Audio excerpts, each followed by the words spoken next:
নিষেধাজ্ঞা দেওয়া হয়েছে ডেফিনেটলি যে এই অশান্ত পরিস্থিতির কারণে। এই নিষেধাজ্ঞা চলে যাবে যখন পরিস্থিতিটা শান্ত হবে।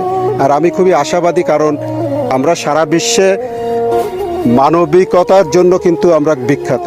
আপনারা জানেন যে জাতিসংঘে আমরা কিন্তু অনেক দিন ধরে 1 নম্বর শান্তি রক্ষাকারী দেশ। আর এটা অর্জনের পিছনে যে সমস্ত গুণাবলী আছে তার ভিতর অন্যতম হলো যে আমাদের এই মানুষের প্রতি দরদ এবং সহনশীলতা। আমরা কখনো মানবাধিকার লঙ্ঘন টঙ্ঘন এই ধরনের কোনো অ্যাক্টিভিটিস বাংলাদেশ সেনাবাহিনীর নেই, এটা আমরা গর্বের সাথে বলতে পারি। তা আমরা হার্ড লাইনে গেলেও এমনভাবে যাব আমাদের পরে কেউ চাপিয়ে নিলে আমরা কখনো কোথাও হার যাই। দেশের ক্ষতি করছে, দেশের জনগণের ক্ষতি করছে, সেটাকে রোধ করতে যায় যদি আমাদের একটু শক্ত অবস্থানে যেতে হয় অবশ্যই যাব, বাট সেটা আমাদের প্রাথমিক লক্ষ্য না। আমরা শান্তিপূর্ণভাবেই সব কিছুর সমাধান চাই। মরণ কামড় কেউ দিলে আমরাও তার প্রতিহত করব, এটাই ন্যাচারাল।